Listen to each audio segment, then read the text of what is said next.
Buenos días. Nos es grato participar del Congreso del 33º Congreso de Pediatría y de las 11ª Jornadas del Pediatra Joven del Cono Sur.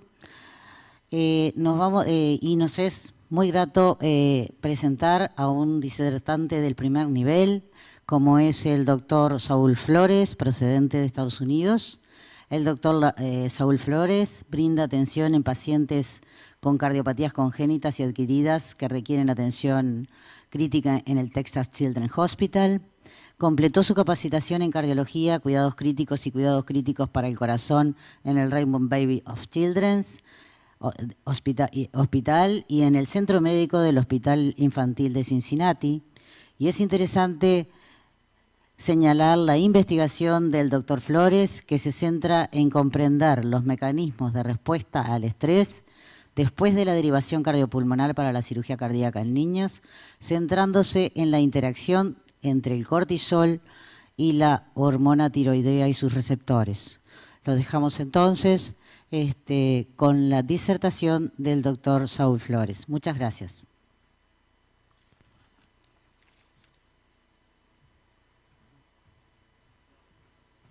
¿Cómo están? Muy buenos días. Gracias por la presentación, doctora. Es un placer estar aquí con ustedes en esta mañana y bueno, agradecerles por la invitación. El tema que les quiero presentar es el COVID y la afectación cardíaca, y quiero agradecer también al Texas Children's y al Baylor College of Medicine por permitirme presentar en la Sociedad Uruguaya de Pediatría. La presentación la hice en inglés, y el motivo por el cual es porque algunas de las siglas que estamos utilizando por acá no tienen una traducción directa al español por el momento. Entonces, para que no exista ninguna confusión, mantuve la presentación en inglés.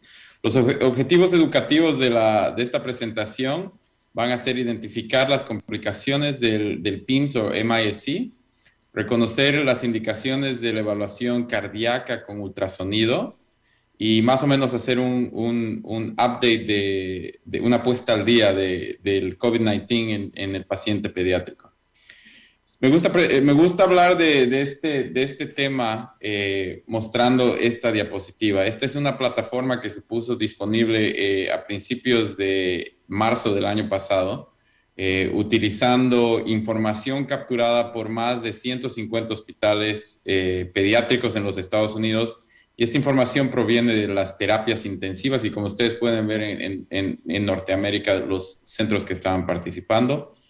Se terminó la capturación de datos el 30 de marzo del 2021, y hasta ese punto, como ustedes podían ver, existían más de 3.200 casos positivos en terapias intensivas, 101 pacientes que habían fallecido, y pacientes con PIMS, MIS-C que por encima de los 1.000 casos.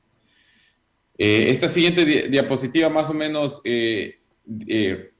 demuestra las características demográficas de estos pacientes, y una de las cosas que yo quería mostrarles es el tiempo de admisión, la necesidad de soportes respiratorios y el tipo de etnicidad y raza de los pacientes que son los que están sufriendo más de esto. Entonces, como ustedes pueden ver, la mayoría de estos pacientes requieren solamente cánula nasal, pero existe aproximadamente un 25% que van a utilizar ventilación mecánica convencional. La mayoría de los pacientes son hispanos y afroamericanos. Y otra característica muy importante es que la mayoría de los pacientes que están siendo afectados por el PIMS son pacientes con obesidad. Entonces, nosotros nos pusimos a ver cuántos son los casos de pacientes que habían tenido el MIS-C diagnosticado. Y este papel fue liberado el año pasado, el 1 de octubre, y hasta ese punto se habían identificado más de 1.659 casos y con 26 defunciones de estos pacientes hasta esa fecha. Esta es una información local de lo que se llama el Texas Medical Center, que son todos los hospitales en la ciudad de Houston. Y como ustedes pueden ver en esta gráfica, la distribución bimodal de los casos, Esto fue cuando la pandemia se declaró. Tuvimos ese aumento de casos en el verano, disminución el resto del año y una vez más en el cambio del año. Entonces aquí les quiero mostrar un caso que nosotros lo tenemos de manera frecuente en nuestro hospital. Esta es una paciente de 2 años de edad, de sexo femenino, transferida de una institución externa a nosotros, que presenta con 4 días de fiebre. La fiebre más alta era 103 grados Fahrenheit, que más o menos compara a 39 grados. Y además esta paciente tenía signos de inflamación de las manos y de los pies, tenía inyección en las conjuntivas tarsales, dolor de ojos, además estaba vomitando, que el vómito es de características no biliares y que habían resuelto hasta antes de que el paciente había llegado a nosotros. No tenía diarrea, se le había disminuido la ingesta por vía oral, tenía buena producción de orina y ella había visto al pediatra con el diagnóstico de faringoamigdalitis 3 días previos. Como historia social, la mamá había sido diagnosticada con COVID 2 meses antes. Esta es en realidad una foto de la paciente, como ustedes pueden ver. La paciente se veía con inflamación de las extremidades inferiores, inflamación de las manos, tenía este rash, como se dice en inglés, en la cara y en el pecho, y además estaba muy agitada. Tenía taquicardia, una frecuencia respiratoria elevada y, como ya habíamos hablado, de los otros signos en la piel. Entonces, la evaluación, cómo se ha modificado en el Texas Children's, es tratar de asegurarse de que estos pacientes no tengan afectación cardíaca temprana. Entonces, el manejo en la emergencias es inmediatamente realizar un point of care ultrasound y elaborar, extraer sangre para laboratorios, obtener un electrocardiograma, una radiografía de pecho y comenzar con antibióticos de espectro ampliado para poder prevenir cualquier otra causa de infección. Y uno de nuestros modelos es involucrar a cardiología inmediatamente en la emergencia. Entonces, el ultrasonido en este paciente inicialmente, como ustedes pueden ver, con una niña llorando, las imágenes no son ideales. Una vez que la niña se calma, lo que nos llama la atención es el ventrículo derecho parcialmente dilatado. Podemos ver que la contractilidad del ventrículo izquierdo está disminuido y no existe un derrame pericárdico. Haciendo una rotación del transductor, podemos ver que y haciendo un sweep del ventrículo izquierdo, podemos ver que el ventrículo izquierdo tiene una fracción de eyección disminuida, simplemente mirando a la función de manera cualitativa, y también nos llama la atención que no tiene un derrame pericárdico. En esta imagen, a nivel de los músculos papilares, podemos ver que la contracción del ventrículo izquierdo está disminuido, pero es muy importante realzar que no existe aplanamiento del tabique interventricular. Tratamos de obtener, y esto es con el paciente completamente agitado, tratamos de obtener lo que se llama la imagen de 4 cámaras, en la cual vemos que el ventrículo izquierdo, en esta imagen en particular, se ve un poco dilatada. El ventrículo derecho se ve con una función conservada. Y como último, tratamos de obtener imágenes de la vena cava inferior para asegurarnos de que exista colapsabilidad con los ciclos respiratorios y que no exista ese signo de dilatación cuando los pacientes están en falla congestiva, y eso no fue lo que vimos en la paciente. Entonces, el resumen de esta imagen, como ya les había dicho, una disminución global de la función ventricular, no derrame pericárdico y colapsabilidad en inspiración de la vena cava inferior. Obtenemos un electrocardiograma, el cual nos demuestra que este es un ritmo sinusal, pero existen cambios inespecíficos del segmento ST, como ustedes pueden ver en las unipolar leads de este electrocardiograma. Obtenemos una radiografía de pecho que muestra ambos hemitórax limpios, sin ningún foco específico de neumonía, pero existe un poquito de, como se dice en inglés, del haziness en el hemitórax izquierdo. Los laboratorios iniciales demostraron que la serie blanca estaba conservada, no existía anemia y las plaquetas estaban normales. Sin embargo, había una elevación muy marcada del CRP, la procalcitonina, elevación de la ferritina y un BNP inicialmente bajo de 398. El resto de los laboratorios, como es la química sanguínea, el laboratorio de orina y la función hepática, estaban conservados. Entonces, con esta información, cardiología viene a la consulta en la emergencia. Toda esta información que les acabo de presentar proviene de los pacientes, proviene de los emergenciólogos, y aquí es donde llega cardiología a la consulta.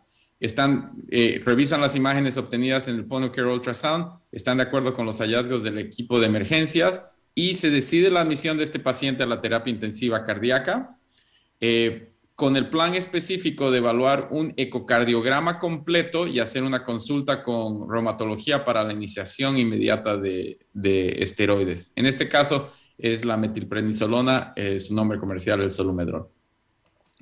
Entonces, el ecocardiograma limitado, hecho por cardiología, demuestra que de manera subjetiva existe una depresión moderada de la función sistólica del ventrículo izquierdo y una disquinesis del tabique interventricular. Además, identifican que el sistema coronario, particularmente el sistema izquierdo y la left anterior descending artery están dilatados. Se transfiere a la paciente a la terapia intensiva cardíaca y yo soy el personal médico que la recibe. En ese momento la temperatura del paciente estaba disminuida a 100.9 grados Fahrenheit, que es más o menos 37.9, 38.1. La paciente se mantenía agitada, taquicárdica, y ya para entonces los laboratorios que retornaron de la paciente nos demostraron que ella tenía un PCR positivo para el SARS-CoV-2 virus, y además ella tenía anticuerpos ya formados para IgG, IgM contra el virus. La troponina ya se había aumentado, inicialmente era 0.05, ahora estaba en 0.075, y quiero llamar la atención también del BNP, que es el Brain Natriuretic Peptide, marcador de dilatación del ventrículo derecho. Vimos que se elevó del 300 a 1298 en horas, que la paciente había sido transferido para nosotros. Además, la otra cosa que nos llamó la atención es que los marcadores de inflamación como el CRP y la ferritina se seguían subiendo, y además los glóbulos blancos habían subido de 10,000 a 27,000. Hacemos un point of care ultrasound en la terapia intensiva, esta vez hecho por la terapia intensiva cardíaca, y lo que encontramos es que la disfunción ventricular ahora es más clara en el ventrículo derecho, además que la paciente desarrolla un derrame pericárdico, era más evidente la insuficiencia de la válvula tricuspidia. Además, hacemos un ultrasonido de los pulmones, los cuales estaban claros, y el ultrasonido del abdomen, que estaba normal. Y el ecocardiograma completo realizado en la terapia cardíaca nos demuestra que la fracción de eyección del ventrículo izquierdo es de 44, de 44, y la fracción de acortamiento es de 29, y el sistema coronario está dilatado con el C-score de más 2.6. Aquí les presento unas imágenes de ese ecocardiograma, donde podemos ver que la disfunción ventricular izquierda y derecha, y además aquí tengo mejores imágenes que demuestran el derrame pericárdico, pero ya se puede ver esa línea de derrame pericárdico. Y les voy a decir por qué es importante identificar ese derrame. Aquí tenemos un eje corto en el cual nos demuestra que la función del ventrículo izquierdo está disminuida. Vemos que la disquinesis del tabique interventricular no era tan prominente como cuando se había evaluado por cardiología en la emergencia. Y cuando hacemos nuestras mediciones objetivas, vemos que la fracción de eyección está disminuida, más o menos entre 46 y 50, utilizando el método biplano de Simpsons. Y ahora sí quiero mostrarles el derrame pericárdico que identificamos en esta paciente. O sea, no era un derrame sutil. Y esto tiene mucha importancia porque eso nos demuestra la inflamación global de los ventrículos. Cuando nos enfocamos en las coronarias, siempre me gusta utilizar el ejemplo de que hacer una imagen de las coronarias es muy complicada, pero cuando estamos lidiando con pacientes con inflamación del sistema coronario, las coronarias son súper fáciles de ver, como es en esta imagen. Aquí ustedes pueden ver la izquierda y pueden ver la derecha. Y cuando nos vamos distales en el sistema coronario izquierdo, pueden ver que el left main coronary artery y la LAD están dilatadas. Además, otra cosa que nos llamó la atención es que existe un poquito de como que una disfunción polivalvular. La válvula tricuspide y la válvula pulmonar tienen signos de insuficiencia. Entonces, identificamos que esta es una paciente que tiene todos los criterios del PIMS-MISC, y además tiene afectación global cardíaca con inflamación de las coronarias. Entonces iniciamos el tratamiento específico para el MISC, que en el Texas Children's contiene la infusión del IVIG, el uso de pulsos de metilprednisolona y hacer una transición a prednisolona una vez que la vía oral esté disponible, el uso de anakinra y hacer protección gástrica con inhibidores de la bomba de proteasas. Además, utilizamos anticoagulantes, en este caso el Lovenox, para hacer transición a la aspirina 81 miligramos.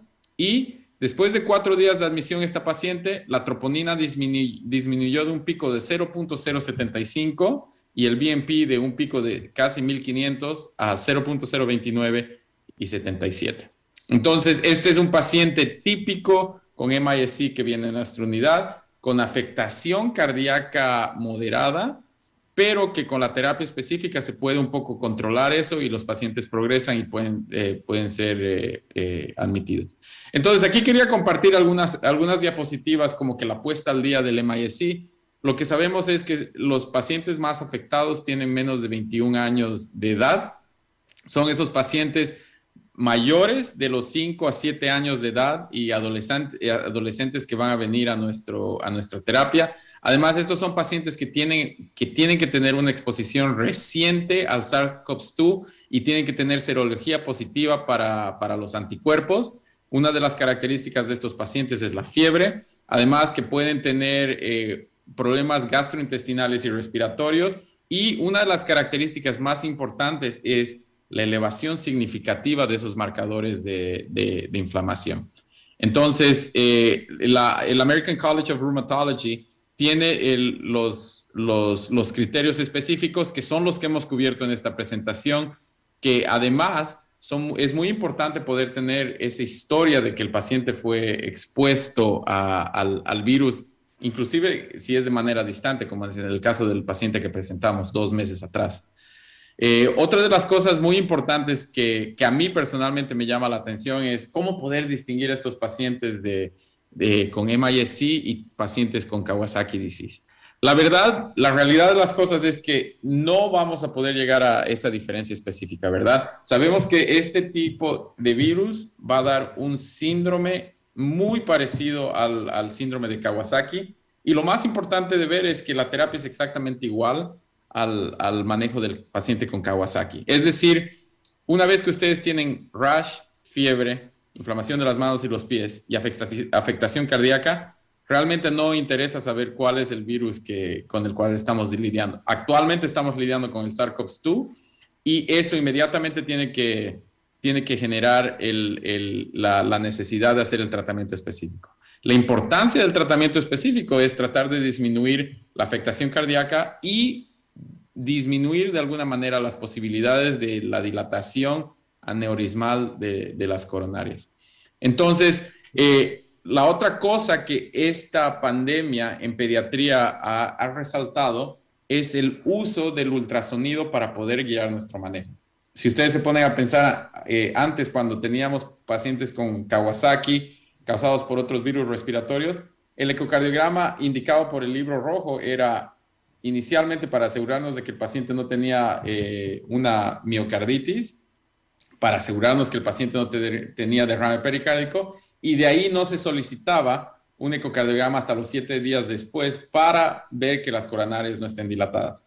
Sin embargo, con el MISC, ustedes, y por la presentación del caso, pueden ver que la práctica actual es hacer múltiples ecocardiogramas para asegurarnos que la función cardíaca no se deteriora con el progreso del tiempo. Una de las cosas que llama la atención sobre el MISC es que existe la afectación cardíaca mucho mayor que en Kawasaki, y además existe la probabilidad de desarrollar disminución cardíaca de manera severa e inclusive shock cardiogénico. Entonces, es por eso que nosotros hacemos todo lo que hemos empezado a hacer, todo lo que estamos haciendo, que es ultrasonido, checarles el BNP de manera temprana y asegurarnos que estos pacientes estén yendo en esa progresión que esperamos. La otra cosa que quería compartir es sobre la terapia, que es un poquito distinta, es el uso de la anakinra. Datos preliminares no publicados del Texas Children's demuestran que los pacientes que les hemos dado la anakinra de manera temprana disminuye las posibilidades de desarrollar shock y miocarditis. Lo que nosotros hacemos es administramos anakinra 100 miligramos más los esteroides y más la inmunoglobulina. Y nuestro criterio para dar la anakinra es los pacientes que tienen troponinas elevadas por encima de 0.1, una fracción de eyección por debajo de 50 y que tienen afectación del electrocardiograma, como en el ejemplo de nuestra paciente que tenía cambios en los segmentos ST. La otra cosa importante que como que se modifica del Kawasaki es el uso de anticoagulantes. Como tenemos, lastimosamente en pediatría no existe la cantidad necesaria de datos aún para demostrar que existe esa procoagulación como los adultos con COVID han demostrado, pero de todas maneras se utiliza el mismo concepto en el cual utilizamos heparina inicialmente, como en el caso de nuestra paciente que utilizamos enoxaparina para hacer la transición a la aspirina. Y por el momento la manera que nosotros estamos utilizando la aspirina es por los primeros 6 meses después del diagnóstico de COVID-19 MIS-C. Ahora, quiero pasar un poquito de tiempo hablando de la afectación cardíaca en este síndrome. Entonces, por ahora, lo que se sabe es que el miocardio está involucrado en muchos de estos casos. Lo que no se sabe es qué tan profunda es la afectación miocárdica. Por el momento, de acuerdo a algunas de los reportes, es que la afectación casi pasa en 8 de 10 pacientes que son diagnosticados con MIS-C. La afectación coronaria está en el 10%, que es un poco más baja de lo que vemos en Kawasaki, pero es bien importante recalcar que el paciente tiene afectación cardíaca. Nuestra experiencia en el Texas Children's es más de 80 pacientes con MIS-C y los cursos clínicos son variados. Como ustedes pueden ver, la mayoría de los pacientes son admitidos al piso sin terapia intensiva. Tenemos una porción de los pacientes que van a la terapia general y tenemos otra porción que van a la terapia cardíaca. Los que terminan la terapia cardíaca son los pacientes que tienen disfunción ventricular con eyecciones por debajo del 50 y que existe la posibilidad de que vayan a requerir agentes vasoactivos, intubación y hasta sistemas extracorpóreos para el manejo de su disfunción ventricular. En la evaluación a nivel nacional nos demuestra que de todos los pacientes con MIS-C, el 10% fueron a la terapia general y el CDC reporta que el 5% de esos pacientes fueron a la terapia general. Entonces, en otras palabras, evidentemente vale la pena estar preocupados de estos pacientes que alcanzan el criterio de MIS-C, pero la mayoría de los casos no desarrollan enfermedad crítica. ¿Okay? Y la otra cosa que quería compartir con ustedes es uno de los eslabones más grandes para nosotros, para el manejo de estos pacientes, ha sido el manejo colaborativo multidisciplinario en nuestra institución. Entonces, si yo algo puedo rescatar de haber estado expuesto en una pandemia en este hospital, fue el desarrollo de programas para poder manejar a estos pacientes de la manera más rápida y temprana. Entonces, por ejemplo, para nosotros ya es inmediato este algoritmo que yo les presento. Llega el paciente con sospecha de MIS-C, el equipo de emergencias inmediatamente llama a cardiología, reumatología, terapia general o, como ya les había dicho, a a la terapia cardíaca para que todos estemos en conocimiento de estos pacientes. Hay días muy ocupados donde hay 3, 4 pacientes que llegan a emergencias y todos estos equipos están siendo solicitados para poder evaluar, pero eso es lo que hacemos. Y la otra cosa es que, como se dice en inglés, empowering los servicios de emergencias para poder hacer el point of care ultrasound, simplemente como una extensión de la evaluación del examen físico de estos pacientes. Eso se ha convertido en una de las cosas más útiles para nosotros poder hacer esa distribución de los pacientes, como se dice en inglés, el triage, para saber exactamente dónde va a ir este paciente. Y no así hacer el overwhelming de nuestros sistemas, porque si ustedes se ponen a pensar, sería muy fácil decir paciente con fiebre, COVID-19 positive y con elevación del BNP de las troponinas, se va a la emergencia. Pero si no tiene afectación miocárdica, el paciente puede ser evaluado de manera satisfactoria en el piso. Entonces, una vez más, este fue una de las cosas más importantes que yo puedo extraer de la pandemia. Entonces, en conclusión, uno de los puntos importantes es el reconocimiento temprano del MIS-C o PIMS en español.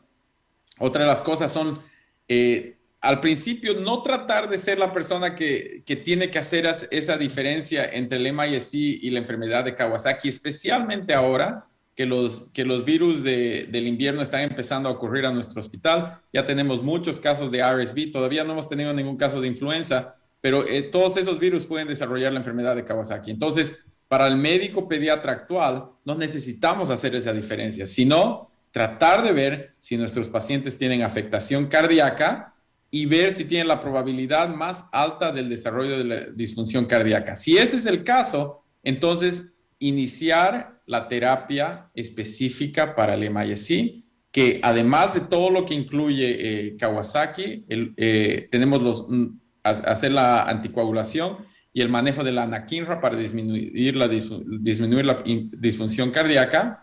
Y una vez que se hace evaluación del miocardio y de las coronarias, dejar al equipo de cardiología para hacer el manejo a largo plazo del sistema coronario. Y finalmente el diagnóstico temprano nos da la oportunidad de hacer el tratamiento temprano y mejorar los outcomes de nuestros pacientes. Con eso les quiero agradecer por su atención. Ahí tengo información personal si es que me quieren contactar, si tuvieran alguna pregunta. Y aquí tengo ese QR code si es que me quisieran dar algún feedback, algo que les hubiera gustado escuchar de esta plática y que no se pudo cubrir. Con eso les quería dar gracias y creo que vamos a tener una sesión de preguntas. Gracias.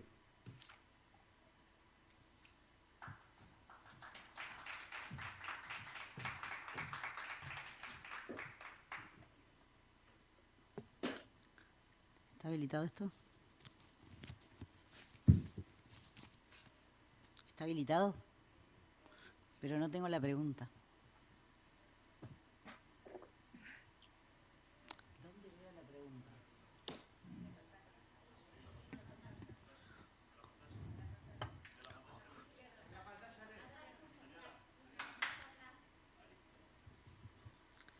Bueno, interesantísima la presentación, doctor. La primera pregunta que le hace el doctor Ríos señala, ¿encuentra alguna diferencia en el compromiso cardíaco por COVID y por otros virus? Y de ser así, ¿cuáles serían esas diferencias? Esa es una muy buena pregunta. La diferencia más grande es que existe cierto tropismo del virus de la reacción inflamatoria por el miocardio. Es mucho más alta de cualquier otra afectación viral respiratoria. Ahora, existen virus específicos como el adenovirus que afecta el miocardio y no ningún otro órgano.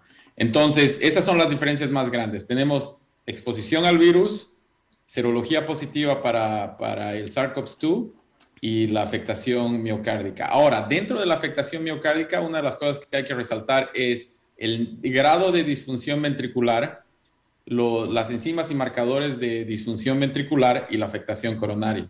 Lo que se sabe por ahora es que las coronarias no están tan afectadas como en otros virus y en el síndrome de Kawasaki, pero sí el miocardio de manera global, tanto el ventrículo izquierdo como el ventrículo derecho.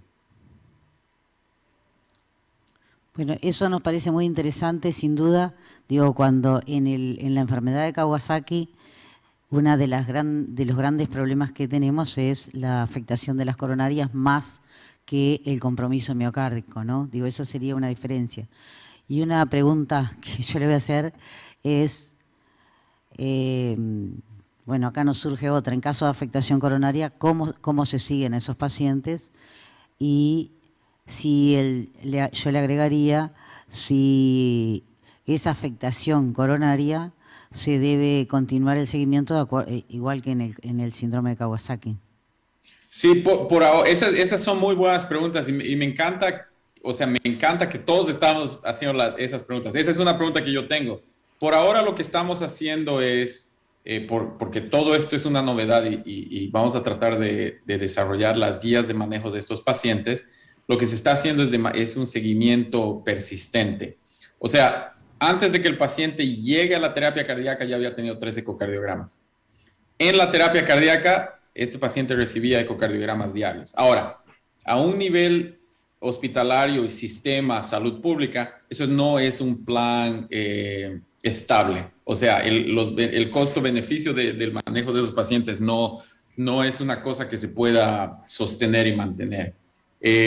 A mí me parece que es importante hacer lo que estamos haciendo por ahora, pero lo que hemos podido ver es que estos pacientes van a terminar recibiendo ecocardiogramas de manera casi semanal hasta asegurarnos que la función ventricular está completamente restituida. A mí me ha tocado seguir como 4 pacientes fuera del hospital en la clínica, y estos pacientes vienen a la clínica y 1, 2, 3 semanas después de la evaluación inicial en el hospital, y la función ventricular está completamente restituida y no hay afectación cardíaca. Y los estoy haciendo volver a mi clínica 3 meses después para como que cerrar el caso clínico y dejar que el paciente continúe con su vida. Y de esos me ha tocado ver 2 pacientes que no tienen ningún problema. Entonces, ahí hay un poco de desviación del manejo típico del paciente de Kawasaki. El libro rojo nos dice que la guía es ecocardiograma en la admisión, 7 días después, 1 mes después, 6 meses después, para el paciente que no tiene afectación cardíaca, afectación coronaria. El paciente que tiene afectación coronaria, el ecocardiograma está determinado basado en el conocimiento del médico tratante. Si no hay otras preguntas, una última pregunta. Con respecto a estos chicos que tienen una afectación cardíaca importante, y son deportistas o por lo menos realizan ejercicio en forma sistemática, ¿cuándo usted le parece que sería el momento del alta de estos pacientes y qué otro tipo de valoración para clínica sería necesario previo a darle el alta y a permitirle realizar el ejercicio? Esa me parece una pregunta genial, no me ha tocado lidiar con esa pregunta y yo sé que no hay guías específicas, ahí es donde tiene que el médico utilizar el criterio propio. Lo que yo hago para cualquier paciente atleta que tenga alguna manifestación cardíaca, y son bien específicas las manifestaciones cardíacas, que el paciente tenga palpitaciones o que el paciente tenga intolerancia al ejercicio en ejercicio pico. Entonces, si el paciente tiene cualquiera de esos 2 signos o síntomas, lo que yo hago es un holter, y la otra cosa es que les hago una prueba de ejercicio con respirador para determinar específicamente todo. Si el ecocardiograma es normal, el electrocardiograma es normal y tienen un nivel de fitness normal, pueden volver al ejercicio. O sea, no es el miocardio. Ellos pueden tener dolor de pecho, pueden tener cualquier otra... ellos pueden decir cualquier otro signo, pero si esas 3 cosas son positivas, son negativas, pueden volver al ejercicio. Ahora, las palpitaciones y el holter, si demuestran que este niño no tiene arritmia reproducible, puede volver a la actividad física. No me ha tocado, una vez más, no me ha tocado lidiar con el paciente atleta que tuvo MIS-C y que ahora tiene dolor de pecho, pero lo que voy a hacer es el mismo manejo. Además, la otra cosa que ahora que me hicieron esa pregunta, lo que yo haría es, si en sus hospitales ustedes tienen un equipo específico de MIS-C, que está conformado por reumatólogos, emergenciólogos, infectólogos, es decir, si en la experiencia universal del hospital hemos tenido algún problema, algún atleta que tenga esa manifestación. Y si la respuesta es sí, entonces más o menos ver cuál es el curso. Por ahora no he tenido la necesidad de hacer esa pregunta, pero me parece una pregunta genial porque esa es a la persona que hacer una decisión de decirle no puedes hacer deportes, les puede cambiar la vida de una manera muy importante. Qué buena pregunta. Muchas gracias. Si no hay más preguntas. No más preguntas. Muchísimas gracias y realmente una excelente presentación. Gracias.